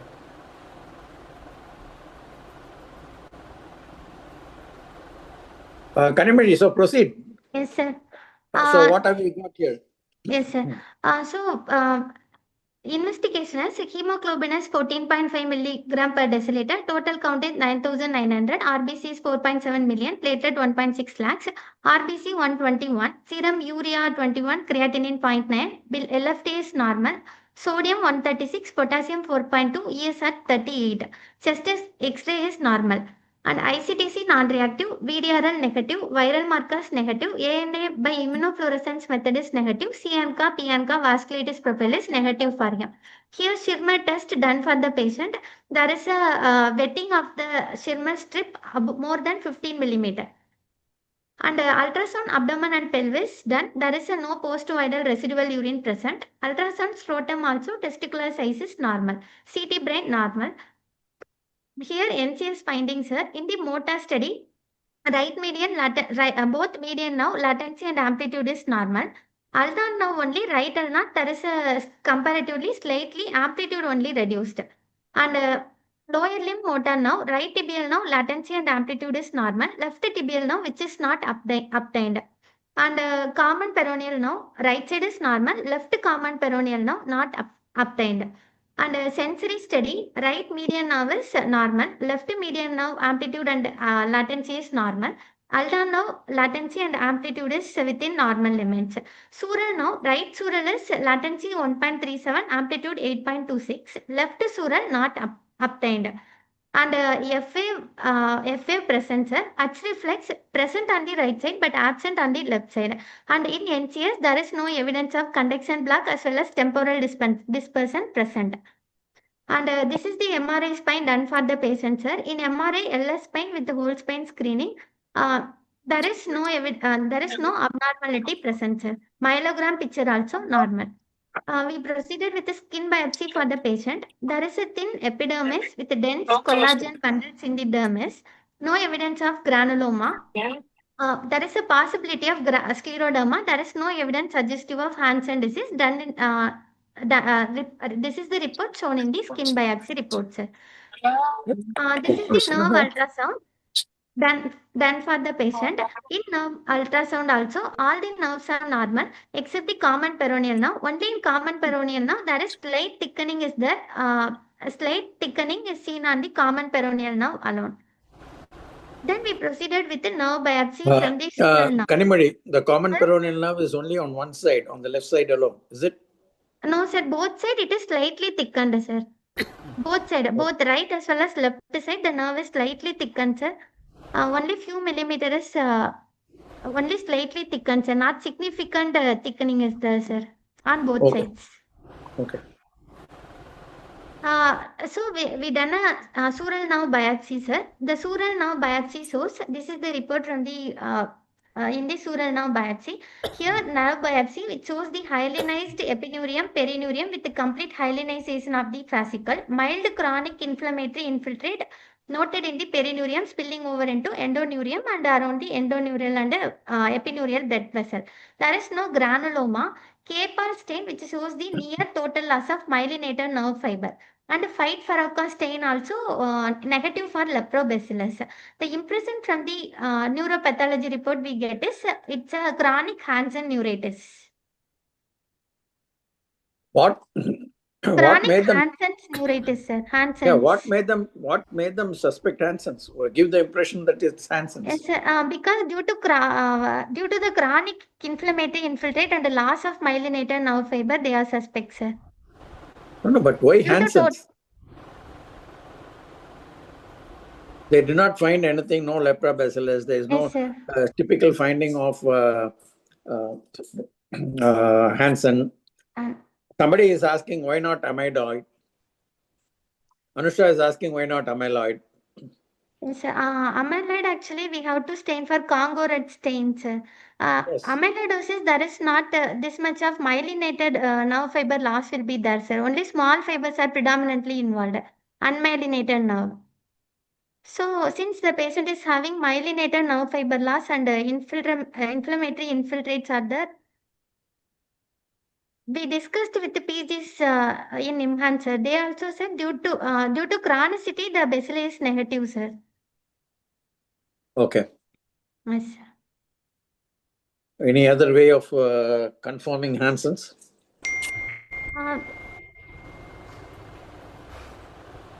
We have to go for immunohistochemistry, PCR immunohistochemistry test also, sir. Did you take skin smear only from one site or multiple sites you took skin smear? Sir, we take skin from multiple sites over the affected limb itself, sir. In the left lower limb itself, we did what about the earlobe? What about the earlobe? What about the eyelash? No, sir. We did it over the left lower limb alone, sir. In the involved site, sir, twice. Okay. One other question. This sensory loss, which was confined to the left lower limb. Yes, sir. Would you say this is a mononeuritis multiplex form of sensory loss? Sir, usually the mononeuritis and it is non-contiguous and non-contiguous nerve segment has to be involved. Yes, we know that. But the pattern of sensory loss which you showed in the diagram. Yes, sir. There's a differential sensory loss, isn't it? Yes, in sir. In the cutaneous nerve pattern itself, you pointed out that there is a differential loss. Yes, sir. So I'm just asking, how would you? Here, patient in the left lower limb, multiple nerves are involved, sir. In peripheral nerve pattern. That is what I'm saying. It's a mononeuritis multiplex form, even though it is involving only the only one lower limb. But you did find electrophysiologically the ulnar nerve also to be affected on one side. Yes, only amplitude are reduced, sir. Whatever it was. What is? So that was also affected apart from the autonomic nervous system involvement. Yes, sir.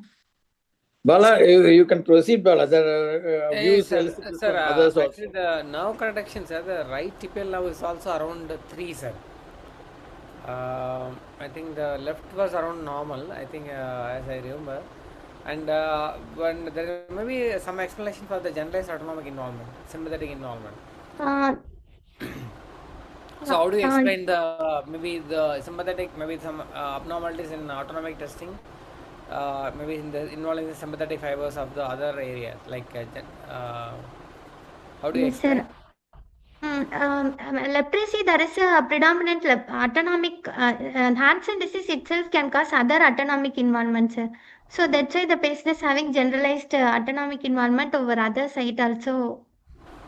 It is involved, sir. But clinically, it is leprosy itself can cause that autonomic involvement, sir. No, probably the autonomic fibers of the lumbosacral plexus. That may be the cause, isn't it? Okay, sir. Okay, sir. No. Okay. So how do you not confirm the okay. diagnosis? Not Ganimari. Sir? Not okay. Why does Professor Allegason say that? Why does he say it's a lumbosacral plexus? And why not elsewhere? Sir, because lumbosacral only the sympathetic origin is there, sir. Yes, The we cannot sympathetic explain. nervous system arises from lumbosacral outflow, sir. So the origin itself affected, sir. So all the Kanimari, sir? did you find cardiac autonomic disturbance also? No, sir. The patient is having no cardiac abnormality, sir. So where was That this is- autonomic disturbance? Sir? The Where patient did you is pick up that? Where did you pick up the autonomic disturbance? In what test did you pick up the autonomic Sir, disturbance? yes, sir. I pick up a cold pressure test and a mental arithmetic test, sir, as well as hand grip test also. After hand grip, I expect the increase in the diastolic blood pressure, sir, but there is no much of So the all BP remains same. right. So all these were involved. Yes, Do sir. they get involved if only the lumbosacral plexus alone is involved? Allegation, sir. We can Yes, sir. The generalize. small fibers neuropathy is there in this case, sir. Plus, the autonomic involvement can be explained by the autonomic fibers in the lumbosacral plexus.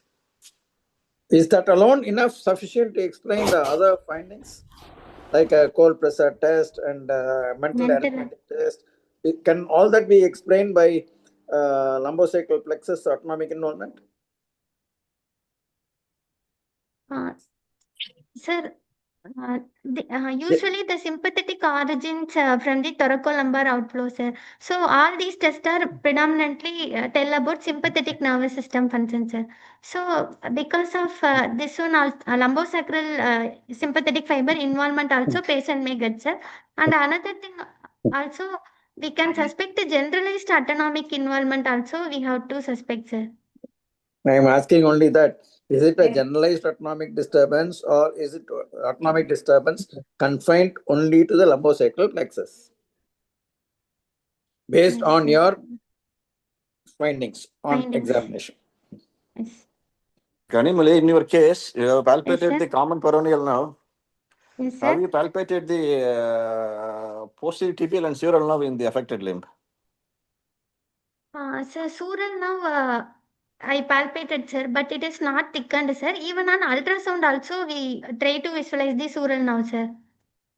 Even on ultrasound local sural nerve also, nerve ultrasound also, it is normal only, sir. It is not thickened. Okay, it is not thickened, right? Yes, sir.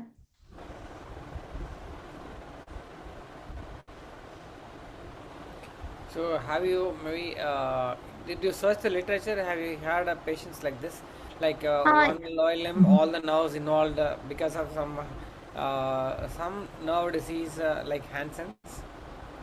Yes, sir. Actually, in some literature, it's shown us in leprosy there is pure neuritic variant of leprosy is there, sir. Here in some article it presents us it involves the mononeuritis multiplex in the left lower limb fully, sir. So it involves all the nerve, the pure neuritic leprosy variant, sir.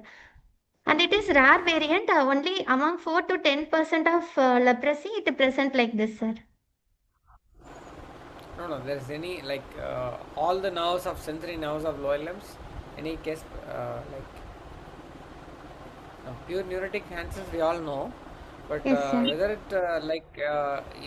instead of involving both the lower limbs and it's just only one lower limb involving all the nerves supplying the lower limbs, so I think it's very maybe difficult to explain. Yes, sir. And That is the reason for the presentation, Bala. Sir? Sir? That is the reason for the presentation. Yeah, And very uncommon. and did he had any trophic ulcers in the foot? Yes, No, sir. in the leg, no, in the left leg, there was an ulcer which was not healing. No, Am I right, Kanimari? Yeah, He's not having. No, He's not in only the soul, having in the scar leg over itself. that area, sir. In the leg itself. In leg, he is having only scar, sir. Due to some injury, he is having scar. There is no non-healing ulcer and traffic ulcer anywhere in his limb, sir. Only in left limb, due to some burned injury, he is having scar, sir. But that also healed scar only, sir. So can you think about maybe any other disease other than Hansen's, because I don't know. So did you search the literature? Do you have any other diagnosis other than Hansen's? But what evidence do you have of Hansen's in this month? Sir, amyloidosis. Hello. Sir, Yeah. amyloidosis also present as same like a single limb sensory loss, sir. But that is more predominantly upper limb involvement will be there, sir. And another DD in article is either in paraneoplastic also. Initially, the patient is having this kind of asymmetrical sensory onset. Later, it progressed to involve the all other limbs, sir. In paraneoplastic neuropathies. Yeah, you will also have it. Can anybody know biopsy? Have you done Yes, the sir. PCR for Mycobacterium leprae? Only stain, 5-FIDACA stain only done, sir. We didn't do PCR, sir. What about the Only Schwann the- cell? What about the Schwann cell involvement? It's loss of myelinated fiber. Everything is There lost was in this there was case, sir. involvement. There is total loss of myelinated fibers for this patient. Because in Madam Gauri Devi papers are the endoneurial granuloma of the Schwann cell loss is almost is sensitive for Hansen disease. The paper mentioned. That is what they are saying now. The pathology from pathologists from NIMHANS. I think that is what they are saying. Am I right, Gani? Yes, sir. Even due to chronicity only, the lepra bacilli is not found in White Farroca stain, sir. But if the But when patient is White having Farroca is significant, negative, White Farroca is negative, they go for sometimes electron microscopy, sir. Was it asked for, sir? we didn't ask, sir. Chitramalam, the pathologist at NIMHANS, they seem to be quite comfortable with the diagnosis of Hansen's. So I don't think they would have proceeded with the NIEM. But anyway, it's a very, very rare presentation, leprosy. Yes. Yeah, a mononeuritis form involving only one lower limb. Of course, with diffuse autonomic nerve fiber involvement. Unusual, and I think that is what they are presenting it for. What was your unit opinion, Karim? Driver आया क्या?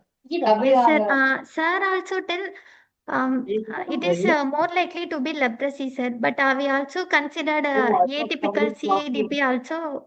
CADP, paranodopathy and amyloidopathy has to be considered, sir. Like sir said. Why CIDP? Sir, atypical CADP, paranodopathy, sometimes pure sensory variant. Initially, the patient is asymmetrical and then it involved the all other limbs, sir. It is not asymmetrical one. It is only one limb.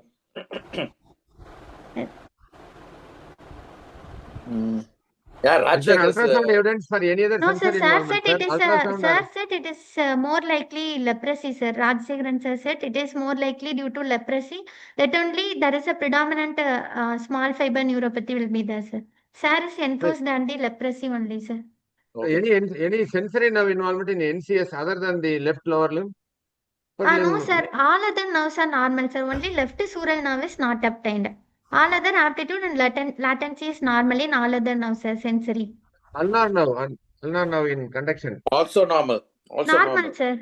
Only motor, there is this is the median nerve sensory study, sir. Right ulnar latency is 2.30, amplitude is also around 15, sir. Left ulnar nerve is also normal, sir. Only motor, there is a decreased amplitude in the right ulnar nerve, sir. Very interesting case, very good case, and very rare case also. See, there is evidence of Hansen's elsewhere. No, you said the cervical nerve was thickened. There is changes in the eyebrows. There are changes in the earlobes. So all that goes in for Hansen's. That is yellow. Yes, sir. Yes, sir. So you have evidence elsewhere also. Yes, sir. One limb is involved, but small fibers of multiple nerves are involved. Autonomic fibers of the plexus involved probably may have generalized autonomic involvement also. Yes. And the patient is having reduced reflexes on the left side as well, sir. Large left side and knee as well as ankle reflexes absent, sir. Yeah, Whenever usually- one limb is fully involved, we think about the flexopathy. Sir, can we think about the flexopathy with the pure sensory involvement and the pathology spreading to involve all the peripheral nerves, sir? I'm asking. Yeah, that is what we are saying. Mononeuritis, Chitrambalam sir, mononeuritis multiplex-like presentation of one lower limb. If we say mononeuritis multiplex-like presentation, it amounts to a plexopathy also. That is also a mononeuritis multiplex-like presentation. Yes, sir. Yes, sir. Sir, actually, Satish here, sir. It looks like a asymmetrical confluent mononeuritis, but predominantly affecting not the motor or the large fiber, the small fiber along with the autonomic. So, yes, Satish. I think we have to do a contrast MRI just to rule out any other differential diagnosis, but I agree with Hansen's. Second is SSR will show asymmetrical involvement of left lower limb or whatever, of all four limbs. That we can have a corroborating evidence. If it is a confluent mononeuritis multiplex, then you should have loss of conduction. There should be definitely motor involvement also. That is not in this scenario. What about the SSR? Kanimari, what about the SSR? Sir, we didn't do SSR, sir. But for this patient, sir, you have done everything else. Why have you left that off? There is much of artifact, sir, while we are doing. That's why we are not visualized here, sir. But we did MRI LS spine, sir, with the contrast to rule out flexopathy also, sir. That is normal for this patient. Yeah, you showed that. Yes. Yes, sir. Can we request for electron microscopy of the specimens given to Niman, sir? Okay, sir. Sure, sir. When they are convinced, Amma, Chitrambalam sir, I don't know. When they are convinced, I don't know whether they will agree to do that, because EM studies, of course, the patient will have to pay for it, but I'm not sure whether they will agree to that. Yes, sir. I think it's a very interesting case. So, what's the treatment outcome, sir? Is there any treatment started and any improvement? We started treatment only 10 days back, sir. We reviewed 2 days back, sir. Patient have persistent symptom which is not worsening and static only, sir. He has the symptom remains static only, sir, which is not worsening as well as improved, sir. We and started again, treatment. In this case, you have told there is a diffuse autonomic, but specifically S2, S3, S4 sensory loss is not there. And ilioinguinal nerve and S2, S3, S4 is spared in the whole lower limb, right? Yes, sir. Which is little atypical for the case. So I think there is a diffuse autonomic, chronic autonomic involvement with predominant small more than large fiber neuropathy, which is confluent asymmetrical, most likely Hansen's. Yes. Yes, sir. Yes. So do you expect improvement after treatment in the sensory sensations or autonomic dysfunction? So, sir, if it is a small fiber neuropathy symptom, symptom means we can expect improvement, sir. Burning, paresthesia and all after treatment we can improve, sir. But other large fiber neuropathy symptom will persist, sir, after treatment also. okay. Nice case. Sir? Nice case and very good presentation and good evaluation of maybe symptom analysis. It's very nice. Thank you, sir. It is a very good workup, very nice presentation, interesting case. I think you should publish. Yes, sir. Last year you have to publish it. You should publish it. Yes. So, Bala? Yes, sir. Anything else? I don't know. I think anything from the audience and any comments or suggestions for these 2 cases, we will just then we'll end the session. Kanimari, anything else you want to say? No, sir. Okay. So, Bala, you can conclude. Yes, sir. We can. So, thanks for the presenter, and maybe my colleagues and my teachers for the very good, interesting case discussion. And thanks for the presenters. They have presented 2 excellent cases. And thanks for the department of Karur, KVP. Tiruchi Yes, sir. Vishwanath Medical Trichy, sir. College. Thanks to Trichy. Rajshekhar and Arun Raj. Yeah, and though we couldn't see them both, in charge. and a very good evaluation, and so we'll end the session. And very good discussion by Rose and Kanimori. Even though they did not have their moderators, they did a very good job. Very So good job. congratulations to both of you. Thank It was a you. good Thank you, presentation. sir. And I should thank all the participants, starting from Professor Sagir, who took special interest and took part in the discussions. Then other participants who contributed to the discussion, Ramakrishnan, Chitrambalam, Allegation sir, to a great extent. Thank all of them. And of course, the chairperson, Dr. Bala, Professor Bala, for having conducted it and sat through the proceedings. Bala, thank you very much, Bala. Yes, sir. Thank you, sir. Welcome, sir. And thanks, Sun Pharma, as usual, for arranging all this logistic part of it. Thank you all. Thank you, sir. Thank you, sir. Yeah. Yes, ma. Yes. So you tell Rajshekhar Yes, sir. that you can publish this case. Go ahead. And Yes, we sir. very much acknowledge the very good workup and presentation. Both Thank you you. and Rose Yes, also. sir. Yes. Thank Thank you, you. sir. Thank you very much. Thank you, sir.